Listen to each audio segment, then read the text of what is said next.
밤에도 오신 여러분들을 주님의 이름으로 축복합니다. 5월 원하트 예배, 오늘 하나님께서 여러분들 한 사람 한 사람을 부르신 줄로 믿습니다. 우리 주신 말씀 먼저 함께 보도록 합니다. 디모데후서 2장 20절로 21절 2절의 말씀을 우리 함께 찾으셔서 한 목소리로 합독하여 읽도록 하겠습니다. 네, 찾으신 분들은 우리 한 목소리로 합독하겠습니다. 시작. 큰 집에는 금그릇과 은그릇뿐 아니라 나무그릇과 질그릇도 있어 귀하게 쓰는 것도 있고 천하게 쓰는 것도 있나니, 그러므로 누구든지 이런 것에서 자기를 깨끗하게 하면 귀히 쓰는 그릇이 되어 거룩하고 주인의 쓰심에 합당하며 모든 선한 일에 준비함이 되리라. 아멘. 5월 원하트의 주제는 거룩과 순결함이라는 주제를 가지고 예배를 준비하였습니다. 오늘 이곳에 모인 여러분 한 사람 한 사람이 하나님의 자녀로서 거룩과 순결함으로 살아갈 수 있는 자들 되시기를 축복합니다. 여러분, 성경의 역사를 보면은 하나님께서는 언제나 사람을 통해 일하십니다. 당신 스스로가 무엇을 행하는 것이 아니라 하나님의 사람들을 부르셔서 그들을 준비시키시고 준비된 자들을 통해 하나님의 나라를 세워가는 일에 사용하시는 것입니다. 저는 여러분들, 오늘 청소년이 됐든 청년이 됐든 장년이 되셨던 여러분들이 어떤 위치에 있던 간에 인생에 분명한 목표가 있게 살아가는 자들 되시기를 축복합니다. 그것은 다시 오실 주님을 예비하는 하나님 나라를 세워나가는 믿음의 동역자들이 되어야 합니다. 이 원하트 무브먼트의 사역의 핵심은 다시 오실 주의 길을 예비하는 운동입니다. 그런데 이 사역을 감당하기 위해서는 무장된 군사들이 필요해요. 지난 4월의 주제가 무장된 군사였는데 말씀을 기억하시는 분들 계십니까? 그랩이라는 주제를 가지고 하나님 앞에 우리가 어떤 준비가 되어야 할까를, 무엇을 붙잡아야 할까를 나누었었습니다. 하나님은 이 시대 가운데에도 하나님의 나라를 위해 세상을 정복할 믿음의 사람들을 찾고 계십니다. 그리고 오늘 여러분들이 이 자리에 모인 것은 내가 오고 싶어서 온 것이 아니라 하나님이 여러분들을 부르셨기에 이곳에서 우리가 모인 줄로 믿으시기를 바라요. 내가 부르지 아니하면 나에게 올 자가 없다고 주님 말씀하셨기 때문입니다. 그러면 여러분들, 하나님은 여러분들을 왜 부르셨을까요? 첫 번째로는 우리를 구원하시기 위해 부르셨습니다. 하나님의 은혜 가운데 구원받은 자들은 아멘으로 화답합시다. 예수를 구주로 고백하고 그분을 내 인생 가운데 모신 자는 구원받은 하나님의 자녀입니다.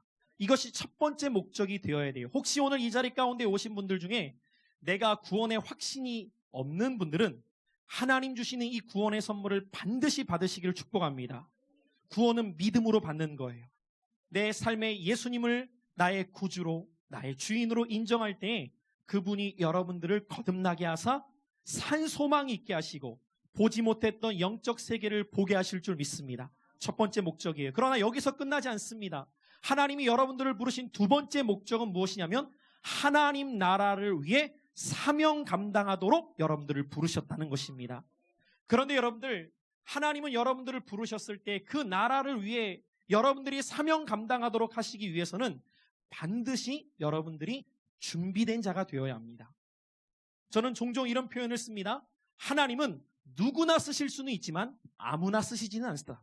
무슨 말인지 아십니까, 여러분들? 하나님 앞에 부름받은 자들이라고 해서 하나님은 다 사용하시는 것은 아니라는 거예요. 하나님은 어떤 사람을 하나님 나라를 위해 동역자로 삼으시고 그를 쓰시느냐? 준비된 자입니다. 성경의 역사를 보십시오. 하나님께 붙들림 받은 자들의 공통점은 그들은 하나같이 준비된 자들이었고 준비가 되어서 그 나라를 위해 쓰임받았다는 거예요. 그래서 여러분들, 세상에서의 방식도 어떤 사람을 쓸 때 준비된 사람을 쓰려고 하지 아무 준비가 되지 않은 사람을 쓰지 않습니다. 하나님도 마찬가지이십니다. 하나님도 어떤 사람을 통해 일하실 때 여러분 모두를 통해 일하실 수 있지만 준비되지 않으면 그 일을 맡기실 수가 없는 거예요. 그러나 그 기준이 세상과는 다릅니다. 세상에 준비된 기준과 하나님 앞에서의 준비된 기준은 다르더라는 거예요. 우리는 어떤 모습이 준비되어야 할까요? 오늘 그에 대한 답을 본문의 말씀은 명확하게 우리에게 가르쳐 주고 있다는 거예요. 한마디로 하나님은 무슨 준비가 우리가 되기를 원하시느냐? 같이 한번 따라해 보실까요? 깨끗함. 오늘 하나님께서 저와 여러분들 통해 일하시기를 원하시는 준비된 모습은 무엇이냐면 저와 여러분들이 자기를 깨끗하게 하는 준비가 되기를 원하신다는 것입니다. 오늘 20절로 21절을 보면은 큰 집에는 여러 그릇이 있음을 설명합니다. 여기에서 큰 집은 비유적으로 이 세상을 상징합니다. 그릇은 각 사람을 나타내고 있어요. 근데 여러분들, 오늘 우리의 관심은 대부분 어디에 있냐면 내가 금그릇인가? 내가 은그릇인가? 내가 나무그릇인가? 그릇의 재질에 관심을 가질 때가 많아요. 그래서 여러분들 요즘에 이 말씀을 세상에서도 인용하더라고요. 금수저, 은수저, 흙수저. 여러분, 세상의 가치는 언제나 너 어떤 그릇이야? 그릇의 재질을 가지고 논합니다. 그리고 그 그릇의 재질이 금그릇이면 귀하다고 생각하고 질그릇이면 천하다고 생각합니다. 하지만 오늘 주님께서 이 말씀을 통해 우리에게 가르쳐 주시기를 원하시는 핵심은 내가 어떤 그릇의 재질이냐보다 더 중요한 것은 그 그릇된 자가 과연 깨끗하냐, 이것을 주님은 묻고 계신다는 거예요. 오늘 여러분 여기에서 자기를 깨끗하게 하면이라고 기록된 말씀을 원어적 의미로 보면은 자기 안에 때 묻은 것을 제거해내는 자만이 주인의 쓰심에 합당한 자가 된다는 거예요. 우리 모두는 그릇의 재질과 상관없이 이미 세상의 죄 가운데 오염되어 있는 자들이기 때문이에요. 그래서 주님께서는 오늘날 여러분들을 부르신 다음에 자기를 깨끗하게 하는, 자기 안에 있는 더러움을 씻어내고 오늘 하나님 앞에 준비된 자를 통해서 하나님 나라를 위해 동역하기를 원하신다는 거예요. 오늘 이 말씀을 듣는 오늘 이곳에 모인 사랑하는 형제자매 여러분들, 주님 앞에 쓰임받는 인생 되시기를 축복합니다. 하나님은 이 시대에도 그 나라를 위해 준비된 자들을 찾고 계시기 때문이에요. 성경에 나타난 수많은 인물이 있지만 그 가운데에서 제가 정말 좋아하는 인물 한 사람을 꼽으라면 저는 다니엘이라는 인물을 꼽습니다. 다니엘서에 보면은 다니엘은 하나님 앞에서 흠 없이 자기의 신앙을 지켜나갔던 사람이었기 때문이에요. 여러분, 다니엘은 젊은 시절에 자신의 나라에서 바벨론이라는 나라로 포로되어 끌려가게 됩니다. 그리고 그곳으로 끌려가게 되었을 때 그곳의 왕의 음식과 그 나라의 문화를 배울 수밖에 없는 상황에 놓여 있었어요. 그러나 1장 말씀을 보면 다니엘은 뜻을 정했다고 기록하고 있어요. 그가 정한 뜻은 무엇이었을까요? 나는 하나님의 자녀로서 하나님 앞에 거룩과 순결함을 지키리라. 이 뜻을 그는 그곳에서도 정하게 되었고 어떤 상황 속에서도 신앙에 타협하지 않고 자신을 거룩함과 순결함으로 지켜나가는 것을 보게 됩니다. 하나님의 백성으로서의 정체성을 세상 속에서 결코 잃어버리지 않았다는 거예요. 하나님께서 이 시대에 어떤 사람을 찾고 계실까요? 하나님은 다니엘처럼 세상 속에서 살아가지만 세상에 동화되거나 세상에 벗되어 살아가는 것이 아니라 하나님의 백성으로서의 정체성을 갖고 거룩과 순결함으로 살아가고자 하는 자들을 찾으신다는 거예요. 어느 시대나 오늘 이와 같이 자신을 하나님 앞에서 거룩하고 순결하게 지켜가는 자들을 통해 하나님 나라의 역사가 이어져 갔던 것을 성경 전체와 기독교 역사가 우리에게 보여주고 있는 것입니다. 그렇다면 여러분, 이 시대에도 마찬가지예요. 하나님은 그분 앞에서 거룩과 순결함으로 살아가기를 원하는 자를 찾고 계시는 거예요. 그런데 여러분들, 우리가 오늘 말씀을 보면은 이 거룩과 순결함을 한때에는 가졌지만 그것이 무너졌던 사람도 있습니다. 대표적으로 성경에 보면 솔로몬이라는 사람을 우리가 생각해 봅니다. 그가 처음 왕이 되었을 때에는 하나님 앞에 겸손하고 자신의 신앙을 철저하게 지켜나가는 모습으로 등장합니다. 그리고 하나님 앞에 그는 기도하며 자신의 믿음을 더 견고하게 하였고 하나님의 뜻대로 나라를 통치하였을 때 하나님께서 놀라운 은혜를 베풀어 주셔서 영토와 재물과 부와 건강까지도 그에게 다 지혜를 통해 부어주십니다. 그런데 그렇게 하나님의 은혜를 누렸던 솔로몬이 점차 시간이 지나고 통치의 후기가 되었을 때에 하나님의 뜻으로부터 점차 멀어지게 되어요.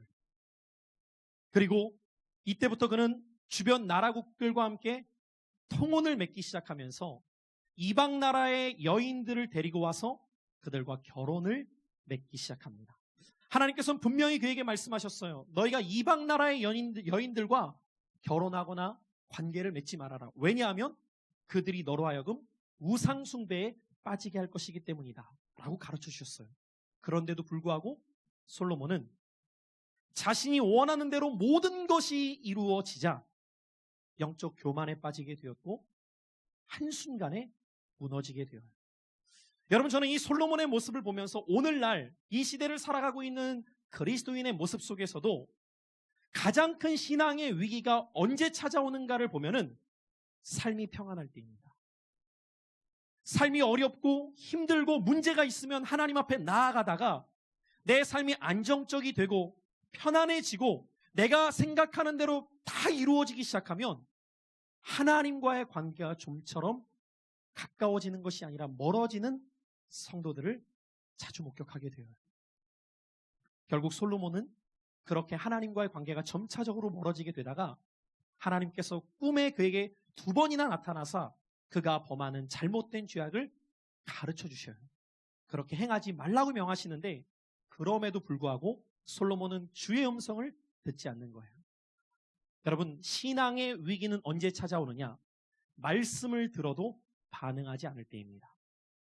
오늘 여러분들, 이곳에서 여러분들이 주의 이름으로 모여서 예배를 드릴 때 우리의 신앙의 진단의 테스트는 어디에서 이루어지느냐? 말씀에 대한 내 속사람의 반응이에요. 여러분들이 하나님의 말씀을 들을 때 내게 들려주시는 주의 음성으로 그것을 듣고 그 말씀의 믿음으로 반응할 때 하나님은 여러분들의 신앙을 통해 일하실 것입니다. 오늘도 이 밤에 주의 말씀을 여러분들이 귀 기울여 들으며 내게 말씀하시는 주의 음성을 붙잡게 되시길 축복해요. 솔로몬은 이것을 경홀히 여겼고 지나쳐버립니다. 결국 하나님께서는 그에게 말씀하시기를 내가 너의 나라를 빼앗아 너의 신하에게 줄 것이라고 명하셨습니다. 그런데 다윗이었던 그의 아버지가 하나님 앞에 신실함으로 나아갔을 때 하나님은 그 아들 때까지 나라를 지켜주시겠다고 약속하셨기에 솔로몬 때에는 나라를 분열시키지 않습니다. 그리고 솔로몬의 신하 중에 한 사람이었던 당시 솔로몬은 약 20여 년이라는 긴 세월 동안 수많은 건축을 행하게 되었는데 그 모든 건축을 담당하는 공사 감독관 한 사람을 세웠는데 그의 이름이 바로 여로보암이었습니다. 하나님은 그의 신하였던 여로보암에게 그 나라를 줄 것을 예언적으로 말씀하십니다.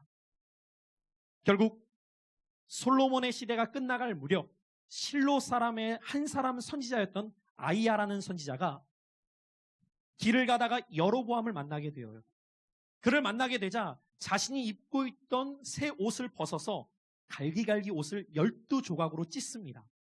그리고 10조각을 여로보암에게 주면서 뭐라고 명하셨냐면 하나님께서 너에게 이 12지파 가운데 10지파를 주어 너의 나라를 세울 것이다 라고 예언적 메시지를 주십니다. 그러면서 덧붙여서 중요한 말씀을 이 여로보암에게 주시는데 그것이 바로 열왕기상 11장 38절의 말씀이에요. 자, 우리 같이 한번 이 말씀을 읽어볼까요? 시작. 내가 만일 내가 명령한 모든 일에 순종하고 내 길로 행하며 내 눈에 합당한 일을 하며 내 종 다윗이 행함같이 내 율례와 명령을 지키면 내가 너와 함께 있어 내가 다윗을 위하여 세운 것 같이 너를 위하여 견고한 집을 세우고 이스라엘을 내게 주리라. 지금 이 말씀이 선지자의 입을 통해 여로보암에게 주신 말씀입니다. 여로보암이 이 말씀을 듣게 된 거예요. 자, 그렇게 솔로몬의 시대가 끝난 다음에 그의 아들이었던 르호보암이 왕이 됩니다. 그런데 하나님의 약속대로 르호보암이 왕이 되었을 때 얼마 지나지 않아 나라가 분열되어 이때부터 북쪽 이스라엘은 여로보암을 중심으로 10지파가 뭉치게 되고 남쪽 유다는 다윗 지파였던 유다 지파를 중심으로 2지파가 나라를 세우게 되어요. 자, 그럼 여러분들 지금 이 여로보암이 그의 나라가 계속해서 견고하게 세워질 수 있던 기준은 한 가지였습니다. 하나님이 뭐라고 말씀하셨죠? 내 말을 듣고 순종하여 거룩과 순결함으로 그 나라를 세워가려고 한다면 너뿐만 아니라 너의 나라가 견고하게 설 것이다. 하나님 약속하셨어요. 자, 그러면 여로보암은 이 말씀을 마음에 새기고 이 말씀대로 따라갔다면 그의 나라는 견고해졌을 겁니다. 어느 나라와 같이? 다윗의 나라와 같이. 여러분, 역사가 왜 중요한지 아십니까? 성경의 역사가 우리에게 보여주는 것은 역사는 현재와 미래의 거울이기 때문이에요. 여러분, 성경의 이야기는 우리의 지구 반대편에 있는 이스라엘이라는 나라만을 말하는 것이 아니라 오늘 내 삶과 이 민족이 어떻게 살아갈 수 있어야 하는가를 보여주는 그림이라는 거예요. 자, 그러면 여로보암은 어떻게 행했을까요? 북이스라엘의 초대 왕이 되었던 여로보암, 그가 하나님의 뜻대로 행했다면 그의 나라는 점점 견고하게 세워졌을 거예요. 그러나 그가 왕이 되자 얼마 지나지 않아서 그는 선지자가 들려줬던 주의 음성과 말씀을 다 잃어버린 채 자기의 방법대로 나라를 세워가기 시작해요. 그런데 그 방법이 어떤 방법이었냐면 하나님의 말씀과는 전혀 상관없는 방법으로 그 나라를 세워가기 시작하는 거예요. 몇 가지 내용들을 살펴보면은 하나님께서는 결코 산당을 세우지 말라고 했는데 그는 산당을 세우기 시작합니다. 하나님께서는 레위인들이 아니면 결코 제사장을 세우지 말라고 했는데 그는 레위인이 아닌 평범한 사람들을 데리고 제사장을 세우기 시작해요. 하나님께서는 제단을 세우지 말라고 했는데 그는 단과 베델에 제단을 세워서 애굽 사람들이 섬겼던 금송아지 우상을 만들어 놓고 단과 베델에다 그것을 가져다 놔서 백성들로 하여금 그곳에 가서 마음껏 제사하도록 하나님의 뜻과는 반대된 내가 왕이 되었으니 내 마음대로 내 나라를 세울 것이다 라고 하면서 하나님의 뜻으로부터 멀어져 가게 됩니다. 여로보암의 죄는 한마디로 하나님의 말씀을 놓침으로 거룩과 순결함을 잃어버리게 된 거예요. 그렇게 행하게 되었을 때 그 결론이 무엇이었냐면 열왕기상 13장 33절 이하의 말씀입니다. 자, 우리 이 말씀 한번 볼까요? 시작. 여로보암이 이 일 후에도 그의 악한 길에서 떠나 돌이키지 아니하고 다시 일반 백성을 산당의 제사장으로 삼되 누구든지 자원하면 그 사람을 산당의 제사장으로 삼았으므로 이 일이 여로보암 집의 죄가 되어 그 집이 땅 위에서 끊어져 멸망하게 되니라. 여러분, 멸망하게 되니라. 이 말씀 저와 여러분들이 마음에 새길 수 있기를 축복해요. 이때부터 북이스라엘의 역사를 보면은 북이스라엘은 약 300년 이상 동안 나라가 지속되면서 19명의 왕이 등장하게 되는데 그 19명의 왕이 하나같이 제대로 된 왕이 없이 다 멸망의 길을 향해 걸어가게 됩니다. 그런데 그들을 성경 기자가 묘사할 때 뭐라고 하나같이 묘사하냐면 그들이 여로보암의 죄를 따라 행했더라. 그들이 여로보암의 죄를 따라 행했더라. 계속해서 같은 말씀을 성경은 반복적으로 우리에게 전해주고 있다는 거예요. 무슨 말입니까? 여로보암의 죄가 무엇이었죠? 하나님의 뜻에 순종하며 거룩과 순결함을 지켰다면 그를 견고하게 세우셨을 텐데 그런 말씀을 버리고 거룩과 순결함을 잃어버린 채 자기 뜻대로 행하다가 멸망의 길을 걷게 되었다는 거예요. 사랑하는 성도 형제자매 여러분들, 오늘 이 성경의 말씀이 이들의 이야기로 끝나는 것이 아니라 저와 여러분들에게 들려오는 주의 음성으로 들리시기를 축복해요. 나는 오늘 어떤 삶을 살아가는 것이 쓰임받는 인생이 될 것이냐? 하나님 앞에서 여러분들 한순간이 중요한 것이 아니라는 거예요. 오늘 한국교회를 바라보면 한때의 주님을 잘 섬겼던 사람들은 많습니다. 솔로몬을 보십시오. 여로보암을 보십시오. 한때에는 그들도 하나님을 섬기는 자들이었어요. 그러나 그 신앙이 지속되지를 못하는 거예요. 변질되어 버리는 거예요. 혼합되어 버리는 거예요. 결국 그들의 끝이 불행하게 되었던 거예요. 우리는 이 기독교 역사가 한국에 들어오면서 약 한 세기를 지나가며 두 세기를 맞이하고 있습니다. 그런데 하나같이 교회 성장학자들이 말하기를 세계 기독교 역사를 보면은 이렇게 빨리 부흥을 경험한 나라를 볼 수가 없다는 거예요. 근데 거기에서 끝나지 않습니다. 그 다음 붙는 말은 우리에게 너무도 마음 아픈 소리가 붙습니다. 이렇게 빨리 기독교 문화가 쇠퇴하는 나라가 또한 없다는 거예요. 앞선 믿음의 세대들이 하나님 앞에 부르짖고 하나님 앞에 구별되게 자신의 삶을 드리면서 믿음으로 몸부림치며 살아갔던 세대들. 그런데 한 세대가 지나고 두 세대가 지나고 3세대에 이르게 되었을 때 어느 순간 하나님 앞에서 거룩과 순결함으로 몸부림치는 자들을 찾기가 너무 힘든 시대가 되어가고 있는 거예요. 저는 오늘 이 원하트 운동을 통하여서 하나님께서 주시는 마음 중에 하나는 무엇이냐면 이 시대 속에서 하나님은 많은 사람을 찾는 것이 아니라 하나님 앞에 거룩과 순결함으로 몸부림치는 한 사람 한 사람을 찾고 계신다는 거예요. 다윗 같은 사람, 다니엘 같은 사람, 그래서 하나님 앞에 자신의 인생을 온전히 결단함으로 나아갈 수 있는 자, 그를 통해 하나님의 나라를 이루어가기를 원하신다는 거예요. 하나님은 거룩과 순결함으로 준비된 자를 찾고 계십니다. 자, 그렇다면 오늘 성경은 저와 여러분들의 정체성을 이렇게 말합니다. 베드로 사도는 저와 여러분들을 향해 너희는 택하신 족속이요 거룩한 나라의 제사장이요 백성이다. 구약에는 혈통적인 자들만이 제사장이 될 수 있었지만 예수 그리스도 인해의 신학 지내가 된 저와 여러분들은 하나님의 자녀가 된 우리 한 사람 한 사람이 왕 같은 제사장이라는 거예요. 여러분, 그렇다면 우리가 이 시대 가운데 제사장으로서 이 거룩과 순결함으로 하나님 앞에 쓰임받는 자가 되기 위해서는 세 가지 준비됨이 필요함을 오늘 이 밤에 말씀을 통해 우리는 붙잡아야 할 줄 믿습니다. 구약시대를 보면 여러분들 레위기 8장에 제사장 위임식이 기록되어져 있어요. 그런데 이 제사장의 위임식을 할 때 반드시 그들에게 세 가지 준비를 시켰습니다. 제사장은 하나님과 세상을 연결하는 중보였어요. 오늘 저와 여러분들이 제사장이라는 것은 어떤 의미일까요? 이 시대 가운데 하나님과 세상을 연결하는 그 연결고리로서 저와 여러분들을 하나님이 부르셨다는 거예요. 그래서 여러분들 세상은 하나님을 모릅니다. 세상이 하나님을 알 수 있는 유일한 방법은 나와 여러분들을 통해서예요. 자, 우리 옆에 계신 분들하고 이렇게 축복하며 인사할까요? 세상은 당신을 통해 하나님을 봅니다. 여러분, 이것이 얼마나 중요한지 몰라요. 그래서 여러분들 세상 사람들은 교회가 어떤지, 하나님이 어떤 분이신지, 믿음이란 뭔지, 하나님의 백성이 된다는 것은 어떤 삶을 살아가는 것인지 몰라요. 이것을 알 수 있는 유일한 기준은 저와 여러분들을 통해서예요. 내가 어떤 모습으로 서 있느냐에 따라서 세상은 하나님을 보게 될 것이에요. 그래서 하나님은 우리를 부르신 다음에 이렇게 명하시는 거예요.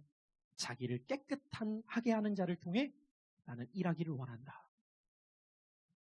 오늘 한국교회가 수없이 많이 세상으로부터 지탄받고 손가락질 당하는 것, 우리는 누군가의 이야기로 들어서는 안 됩니다.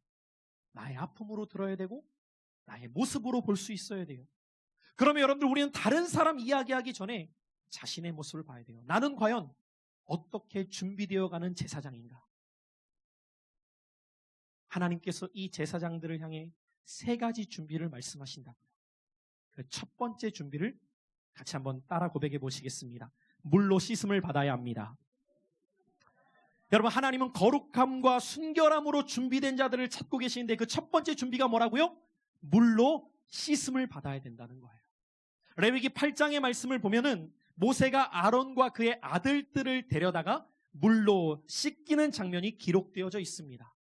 여러분, 물론 구약에서는 이것을 실제적으로 행했다면 이것이 오늘 우리에게 주는 영적 의미는 무엇이냐면 물로 씻는다는 것은 같이 한번 따라해 보실까요? 말씀으로 자기를 깨끗하게 해야 됩니다. 무엇으로요?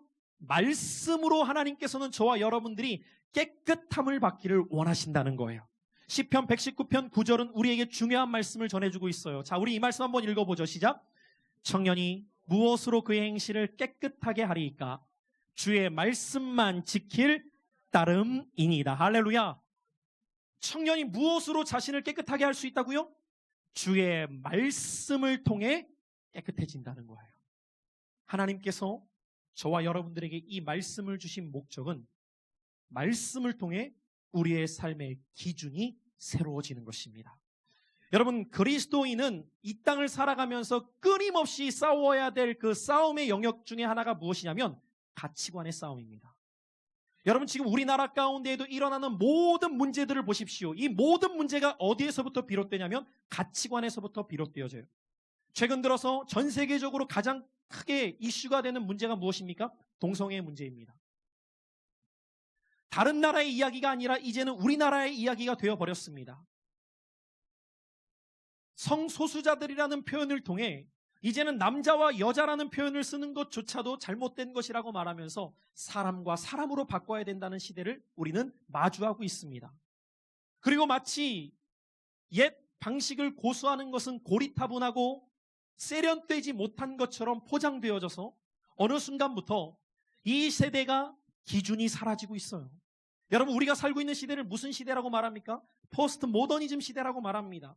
모더니즘이라는 합리주의 시대 속에서는 그래도 사람들이 누구나 다 그렇지, 그게 상식이지라고 통하는 기준이 있었어요. 그러나 어느 순간부터 기준이 사라져 버렸어요.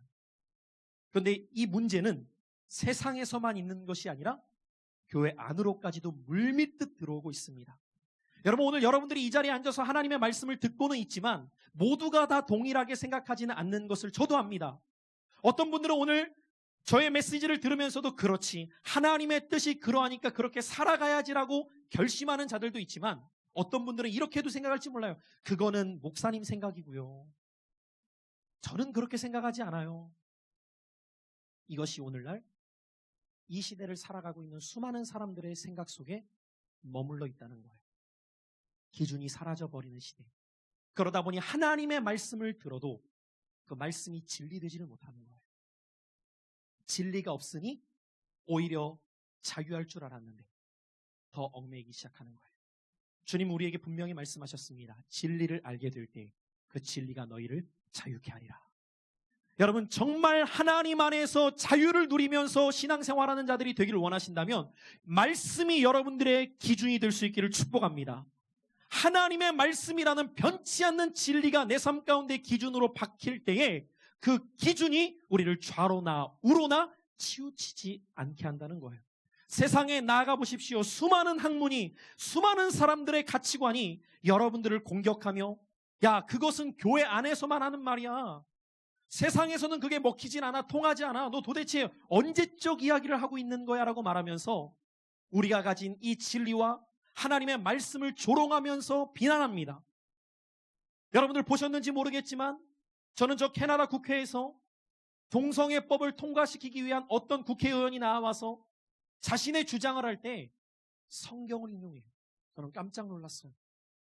성경을 인용하면서 하나님은 모든 사람이 행복하기를 원하신다는 식으로 얘기를 하며 동성애를 통과시켜야 된다는 거예요. 동성애자들이 고통받는 걸 모르느냐? 하나님이 그들이 고통받기를 원하겠느냐? 어느 순간 성경도 자기의 입맛대로 해석하며 기준을 사라지게 만들어요. 여러분, 오늘 이 마지막 때에 우리가 거룩과 순결함을 지켜나갈 수 있는 유일한 길은 하나님의 말씀이 내 인생의 기준 되는 거예요.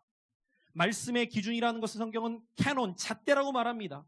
줄자가 그어져 있을 때 정확히 그 기준을 통해서 내가 어떤 삶을 결단해야 할까를 알 수 있듯 저와 여러분들이 이 시대에 내가 죄 많은 세상 속에서 거룩과 순결함을 지켜나갈 수 있는 유일한 길은 하나님의 말씀이 내 인생에 들어오는 거예요. 계속되어지는 시편 119편 11절은 그래서 이렇게 말합니다. 내가 주께 범죄하지 아니하려 하여 주의 말씀을 내 마음에 두었나이다. 같이 한번 따라해 보실까요? 내가 주께 범죄하지 아니하려 하여 주의 말씀을 내 마음에 두었나이다.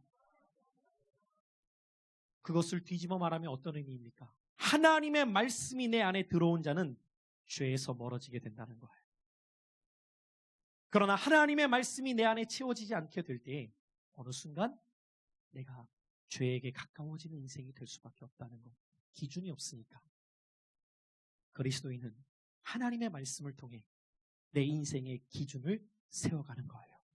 그리고 그것이 기준이 될 때 주님 말씀이라면 yes, 주님 말씀과 잘못되어 있다면 노를 외칠 수 있는 믿음의 사람 되셔서 거룩함과 순결함으로 준비되는 여러분들 신앙 되시기를 축복합니다. 두 번째, 제사장이 되어야 될 사람이 준비해야 될 모습이 있었습니다. 같이 한번 따라해 볼까요? 예복을 입어야 합니다. 제사장은 아무 옷이나 입도록 하지 않았습니다. 반드시 제사장은 제사장만이 입을 수 있는 예복을 준비해서 입혔다는 거예요. 오늘 이것이 우리에게 영적으로 주는 상징적 의미는 무엇일까요? 이 예복에 관한 예수님의 예화 중에 재미있는 예화가 말씀 가운데 마태복음 22장에 보면 기록되어져 있습니다. 어떤 임금이 청함을 받은 사람들에게 종을 보내어서 잔치에 초대합니다. 그런데 종들을 다 보냈는데 그들이 하나같이 다른 일들로 인해 왕의 청함을 거절하는 거예요. 그로 인하여서 왕이 진노하여서 종들을 다시 보내서 그들을 다 벌합니다. 그리고 난 다음에 돌아온 종들에게 이렇게 명해요. 너희가 거리로 나아가서 만나는 사람들마다 잔치에 초대하여라. 그들이 거리로 나아갑니다. 그리고 만나는 사람들마다 다 잔치로 오게 하였어요. 잔치가 가득한 사람들로 채워졌어요. 그때 임금이 나오게 되었는데 어떤 한 사람이 혼자 예복을 입지 않고 있는 거예요. 임금이 묻습니다. 너는 왜 예복을 입지 않았느냐? 그가 아무 말도 하지 못하자 왕이 종들을 향해 명하기를 예복을 입지 않은 자들을 이 잔치에서 쫓아내어 슬피 울게 하여라. 오늘 이 예복이 상징하는 바는 무엇일까요? 이 예복은 예수 그리스도의 보혈로 말미암아 의의 옷을 입은 성도의 삶을 의미하는 거예요. 하나님 앞에 거룩과 순결함으로 살아갈 수 있는 것은 내가 노력한다고 되는 것이 아닙니다. 여러분 안에 예수 그리스도의 보혈이 흐르고 있어야 돼요. 십자가의 보혈이 내 삶에 흘러가게 될 때에 그 피가 나를 정결케 하는 거예요. 예수는 우리 범죄함을 위하여서 내어줌이 되고 우리를 의롭다 하시기 위해 다시 살아나셨습니다. 그 의의 옷을 우리가 입게 되면 그 보혈이 흘러가는 자의 삶은 어떤 삶을 살아가게 되냐면 바울은 그것을 갈라디아 2장 20절에 고백하기를 내가 그리스도와 함께 십자가에 못 박혔나니 그런즉 이제는 내가 사는 것이 아니요 오직 내 안에 그리스도께서 사십니다. 이제 내가 육체 가운데 사는 것은 나를 위하여 자기 몸을 버리신 하나님의 아들을 믿는 믿음으로 살아가는 것입니다. 무슨 말인지 아십니까? 오늘날 많은 성도들이 예수님을 나의 구주로는 모셔드립니다. 나를 구원하신 분, 나를 위해 자신의 생명을 내어주신 분으로는 인정하지만 예수님을 나의 주님으로는 인정하기를 원치 않는다는 거예요. 이 밤에 모인 사랑하는 성도 여러분들, 오늘 여러분들이 예수님을 구주로만이 아니라 주님으로, 주인으로 영접한 자들 되시기를 축복해요. 그렇게 될 때 그분이 여러분들을 거룩과 순결함으로 인도하시는 거예요. 여러분들 안에 있어서 나의 죄를 씻기는 예수의 피밖에 없기 때문이에요. 그 보혈의 은혜가 내 삶에 흘러가지 않으면 그 어떤 것도 우리의 죄를 씻어낼 수 없기 때문입니다. 사단이 끊임없이 우리를 참소해요. 그런데 그 참소함 가운데 내 믿음을 지킬 수 있는 유일한 길은 예수의 보혈밖에 없기 때문이에요. 여러분, 오늘 이 밤에도 우리가 이곳에 모여서 주님을 예배할 수 있는 것, 그리스도의 보혈의 공로가 있었기 때문입니다. 주님의 피가 없었다면 오늘 구약으로 말하자면 성소에 들어올 수 있는 자는 아무도 없기 때문이에요. 예수님이 십자가에 달려 죽으실 때 일어난 현상 중에 하나는 지성소와 성소를 나뉘고 있었던 휘장이 위에서부터 아래로 갈라지게 됩니다. 히브리 기자는 이것을 우리가 예수의 피를 힘입어 성소에 들어갈 담력을 얻었느니라. 여러분, 그래서 예배는 하나님의 자녀의 특권이에요. 거듭나서 예수의 보혈을 붙드는 자만이 하나님 앞에 나와 마음껏 예배할 수 있는 것입니다. 제가 서두에 말씀드렸죠. 내가 오고 싶어서 이 자리에 오는 것이 아니라 주님이 여러분들을 부르셨기에 오늘 우리가 이곳에 모여서 그 보혈의 능력을 붙잡고 나아가게 될 때 우리는 거룩과 순결함으로 준비된 자가 될 수 있는 거예요. 이 밤에도 그 보혈의 은혜를 되새기시기를 바라요. 붙잡기를 바랍니다. 그리고 나는 보배롭고 존귀한 주님의 자녀임을 여러분들이 붙드시길 축복해요. 여러분들의 가치는 세상의 평가에 있지 않기 때문에 내가 직장에 갔을 때 나의 직급이 나를 말하는 것이 아니라고요. 내가 어느 곳에 갔을 때 세상이 나에 대해서 뭐라고 평가하느냐가 내가 아니라 하나님이 나를 어떻게 보시느냐. 주님은 여러분들을 향해 이렇게 말하는 거예요. 너는 나의 자녀란다. 그냥 자녀가 아니라 너는 보배롭고 존귀한 나의 자녀란다. 내가 너를 손바닥에 새겼고 젖 먹는 그 아이를 품에 안고 있는 엄마가 혹시 그 아이를 잊을지라도 나는 너를 잊지 않는다. 그분이 여러분들을 붙잡고 계시는 거예요. 그리고 그 은혜가 여러분들의 마음속에 보혈의 강물로 흘러갈 때 그 피가 여러분들을 거룩케 하시고 순결케 하실 줄 믿습니다. 마지막 세 번째로 우리가 준비되어야 할 모습은 제사장에 있어서 세 번째 준비 따라해 보시겠습니다. 기름 부음을 받아야 합니다. 구약시대에 보면 반드시 기름 부음을 받아야 그 직분을 감당할 수 있는 세 사람이 등장합니다. 왕, 제사장, 선지자였어요. 제사장의 직무를 감당하기 위해서는 반드시 기름 부음을 받아야 했습니다. 오늘 이 기름 부음의 의식을 오늘 이 시대의 영적으로 우리가 해석할 때 그것은 두말할 나위 없이 성령의 충만함입니다. 여러분 오늘 한국교회는 성령 강림주일로 지켰습니다. 성령 강림주일은 어떤 의미입니까? 부활하신 예수님께서 제자들에게 명하시기를 너희는 예루살렘을 떠나지 말고 내가 너에게 분부한 아버지의 약속을 기다려라. 그 아버지의 약속은 바로 성령의 임하심이었어요. 주님도 하셨습니다. 그들 스스로 거룩하게 살 수 없음을, 그들 스스로 순결할 수 없음을. 그래서 요한복음 14장에 보면 너희는 마음에 근심하지 말라. 하나님을 믿으니 또 나를 믿으라. 내가 너희를 위하여서 처소를 예비하러 가노니 나 있는 곳에 너희도 오게 하여 나와 함께 있게 할 것이다. 그러나 내가 너희를 고와 같이 버려두지 아니하노니 내가 갈 때 곧 보혜사 성령이 오셔서 너희와 영원토록 함께 하시리라. 그렇습니다, 여러분. 오늘 주님께서는 우리에게 이 성령을 약속하시면서 성령의 충만함 가운데 우리가 살아가게 될 때 그 성령께서, 그 거룩한 영께서 저와 여러분들을 준비시켜 주신다는 거예요. 고린도서 1장 21절 이하의 말씀은 그래서 우리에게 이렇게 증언하고 있습니다. 자, 우리 고린도서 1장 21절로 22절 한번 읽습니다. 시작.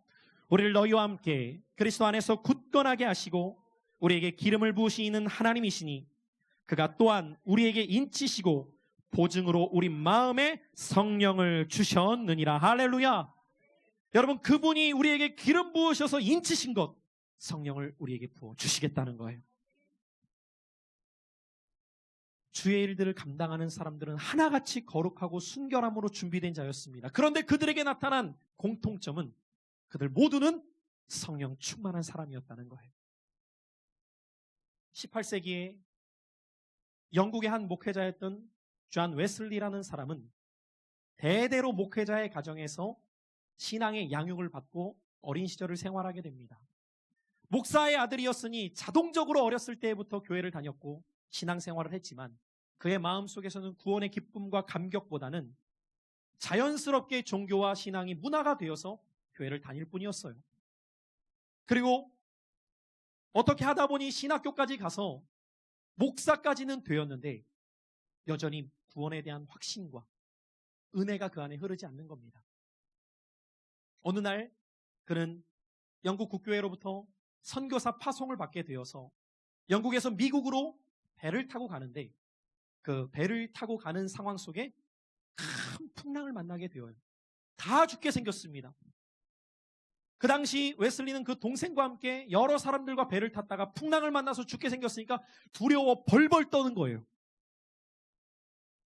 그런데 그 배에 함께 탔던 사람들은 그 상황 속에서도 전혀 두려워하지 않고 오히려 찬송을 하고 있는 거예요. 여러분 상상해 보십시오. 자신은 목사예요. 이들은 성도입니다. 그런데 그들은 모라비안이라는 성도였어요. 이 모라비안 교도들이 풍랑이 일어나면서 배가 파손당하기 직전인 상황 속에서도 찬송을 부르면서 평안한 거예요. 여러분, 저도 목사이지만 이 상황이 되면 정말 쪽팔립니다. 목사는 두려워 떨고 있는데 성도는 오히려 평안하게 찬송하고 있다. 웨슬리가 선교고 나발이고 충격을 받아요. 도대체 이들의 믿음은 뭐냐? 나도 하나님을 믿었는데 평생을 나는 두려워하고 있는데 이 사람들은 도대체 어떻게 이런 믿음을 갖고 있는가? 여러분, 그런 상태로 선교지에 갔으니 선교가 되겠어요? 열매가 없는 겁니다. 2년 동안 선교의 열매 하나 없이 실패하고 본국으로 돌아옵니다. 그런데 본국으로 돌아오는 그의 배 안에서 떠났을 때 함께 탔던 그들이 떠올라요. 도대체 그들은 뭐였을까? 그들의 믿음은 어디에서부터 비롯된 것일까? 여러분, 저는 오늘 이 웨슬리의 자서전을 보면서 한 가지 깨닫게 되는 것은 신앙은 어떤 사람과 부딪히고 교제하느냐에 따라서 자신의 상태가 달라지게 돼요. 저는 여러분들 특별히 원하트 컨퍼런스와 원하트 무브먼트와 원하트 예배 사역을 통해서 바라는 점은 오늘 이 자리에도 여러 교회의 지체들이 모였습니다. 여러분들이 이곳에 모여서 함께 예배 드릴 때에 제가 바라는 것 중에 하나는 무엇이냐면 여러분들의 믿음의 기준이 새로워지시길 축복해요. 내가 믿음 좋고 내가 우리 교회에서는 열심히 내고 그 정도 수준이 아니라 나보다 훨씬 더 믿음 좋은 사람들이 하나님을 위해 몸부림치고 있다는 것을 서로 바라보며 하나님을 향해 여러분들의 믿음의 기준이 높아지시길 축복합니다. 따라합시다. 기준이 바뀌어야 수준이 바뀐다. 여러분 보세요. 맨날 주일날 오전만 나오는 사람을 보는 사람은 나는 오후까지 나오면 믿음 좋은 줄 안다고요. 그러지 않겠어요? 우리 교회는 다 오전만 나오는데 나는 오후에 나와. 할렐루야. 역시 우리 교회는 나만 오후 예배 지켜. 근데 옆 교회 갔더니 다 오후 예배 나오네. 그러면서 얘네들은 주중 예배도 나와. 수예배, 금요예배. 야, 수예배, 금요예배를 보니까 와, 얘네들 믿음 좋네. 그 옆 교회 갔더니 새벽을 나오네. 그 옆 교회 갔더니 금식하면서 기도해. 여러분, 기준이 바뀌어야 돼요. 여러분들의 신앙의 기준을 누구하고 빗대어서 보느냐에 따라서 내 수준이 결정되는 거예요. 언제나 여러분들 우리의 신앙의 기준은 초대교인들로 돌아가야 돼요.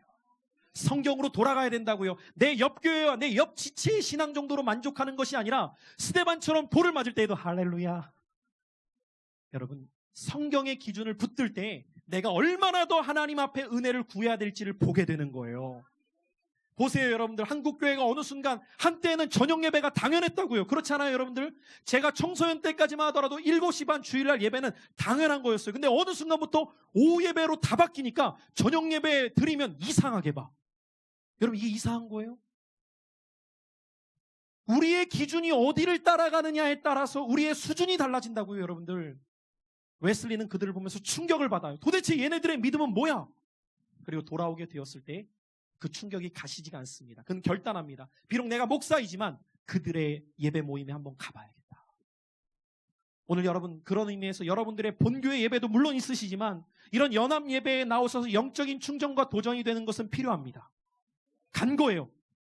그것이 바로 올더스 게이가에 있었던 모라비안 교도들의 집회였어요. 가봤더니 이들이 하나님을 예배하고 기도하고 찬양하는 모습이 충격 그 자체입니다. 영국 국교회에 전통적으로만 예배를 드려왔던 웨슬리에게는 이들은 거의 2단 수준인 거예요. 뭐 이렇게 예배를 드리나. 여러분, 제가 지금까지 드렸던 예배 중에 저도 꽤 충격적인 예배를 많이 경험했어요. 가끔씩 예수전도단 예배 이런 데 가보면 둥글고 다니는 애들 많아요. 막 왜 두른 건지 모르겠지만 막 둥글어요. 근데 여러분, 하나님을 각각 예배하는 방식을 우리가 뭐라고 할 수는 없어요. 그곳에 갔을 때 처음에는 어색했지만 그들이 행하는데도 그도 하나님을 간구해 보기 시작하고 말씀을 귀 기울여 들으면서 사모했을 때 그곳에서 거듭남의 은혜가 임해요. 무슨 은혜요? 지금 성령 충만도 아니에요. 거듭남의 은혜. 여러분 따라합시다. 직분이 믿음을 결정하지 않는구나. 목사도 거듭나지 못할 수 있다 이 말이에요. 거듭남의 은혜를 경험합니다. 이 은혜를 경험하니까 더욱 큰 은혜를 사모하게 됩니다. 이때부터 그가 이 모라비안 교도들과의 모임에서 은혜를 받았던 것이 1738년 5월 24일이었어요. 그의 일기에 정확히 기록되어 있어요. 이때부터 그는 더욱 큰 은혜를, 성령 충만을 구하기 시작합니다. 낮이고 밤이고 주님, 나는 이대로는 목사로서 내 사명 감당할 수 없습니다. 내게도 더욱 큰 은혜를 부어 주시옵소서. 간절하게 기도했을 때 이듬해인 1739년 1월 1일 새해가 되었을 때 새벽이에요. 언제요?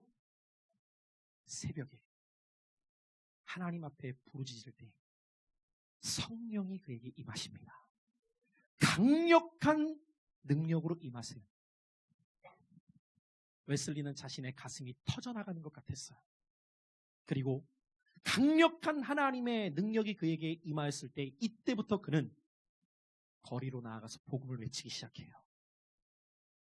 처음에 영국 국교의 사람들은 그의 모습을 보면서 한 번 더 그렇게 했다가는 당신은 다시는 강단에서 설교할 수 없을 겁니다 라고 말하니까 성령의 불을 받은 웨슬리엇, 그전이었다면 알겠습니다 할 웨슬리가 이 불을 받고 나니까 뭐라고 말했냐면, 나를 만약에 강단에 세우지 않는다면 세계가 나의 교구다.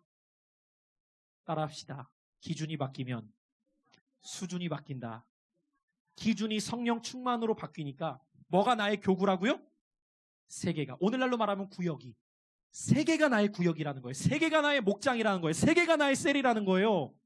여러분, 하나님의 자녀가 성령의 충만함을 힘입게 될 때 이 정도 수준이 되는 거예요. 그는 거기에서 멈추지 않고 이렇게 말합니다. 하나님 외에는 아무것도 두려워하지 아니하며 죄 외에는 아무것도 무서워하지 않는 사람 100명만 내게 주신다면 내가 세계를 뒤집어 엎겠습니다. 그렇게 외쳤던 존 웨슬리, 18세기가 죄악으로 썩어져가는 영국을 뒤집어 엎어버립니다. 한 사람이 성령의 충만을 받았을 때, 여러분 오늘 이 자리에는 수많은 사람들이 모여 있는 거예요. 오늘 여러분들이 하나님 앞에서 무엇을 간구하셔야 되느냐? 주님, 내게 이 능력을 부어 주시옵소서. 하나님은 여러분들에게 다 같이 폭탄을 주셨는데 이 폭탄을 심지에 불을 붙이지 않고 던지고 놀고 있는 거야. 주님 보실 때 얼마나 깝깝하겠어요. 야, 불만 붙으면 수많은 영향력을 끼칠 수 있는데 불은 안 붙이고 던지면서 맞아라, 맞아라. 여러분, 성령의 불이 붙어야 돼요. 오늘 이 밤에 우리가 모인 것, 사람의 이야기를 듣기 위해서가 아니라 이곳에 임하신 성령님을 경험하기 위해서예요. 우리 모일 때 주의 성령이 함께 하시는 겁니다. 그리고 예배 모임 가운데 성령이 일하십니다. 저는 이제 말씀을 결론 짓기를 원합니다. 사랑하는 성도 여러분들, 성경은 우리에게 분명히 말합니다. 너희는 이 세대를 본받지 말아라. 우리가 오늘 이 시대 가운데 세상을 따라가는 것이 아니라 너나 나나 다 그렇게 살아가니까, 야, 교회를 다니는 사람들도 다 그렇게 사는데 뭐, 여러분 기준이 그렇게 되어서는 안 돼요. 성경에 믿는 자들은 어떻게 살아갔으며 하나님께 쓰임받는 사람들은 어떻게 살아갔는가를 우리가 보게 될 때, 주님, 왕같은 제사장으로 나를 부르셨다면 나도 제사장으로서 준비되게 하여 주시옵소서. 물로 씻음을 받는 자가 되게 하사 하나님의 말씀을 붙드는 자가 되게 하여 주시옵소서. 특별히 오늘 이 밤에 청년들이 이곳저곳에서 오셨는데 여러분 기억하십시오. 청년의 때 하나님이 주신 지성을 가지고 주의 말씀을 붙드셔야 돼요. 말씀은 불붙는 논리예요. 여러분, 신앙생활은 맹신이나 자기 열심으로 하는 것이 아니라 진리를 확신 있게 붙들 때 세상의 그 어떤 가치도 진리 앞에 무릎 꿇게 되어 있는 거예요. 하나님의 말씀을 붙들고 그 말씀 앞에 내 심령을 채워나가는 자들 되시길 축복합니다. 그리고 예복을 입으세요.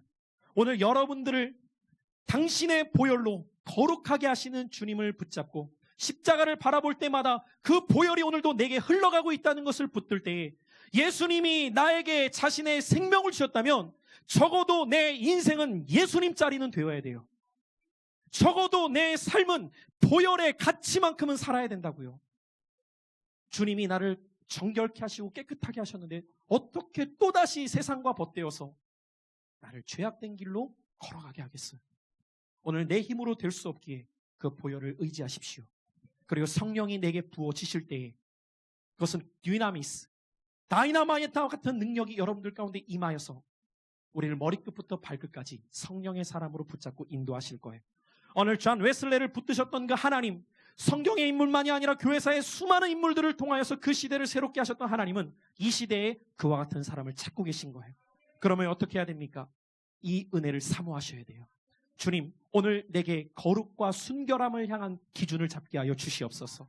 그래서 오늘 내가 세상의 가치 정도에 표류되는 인생이 아니라 성경의 가치를 붙들고 거슬러 올라가는 자가 되게 하여 주셔서 내가 하나님의 진리를 세상 가운데에 붙들고 갈 수 있는 하나님의 자녀 되게 하여 주시옵소서.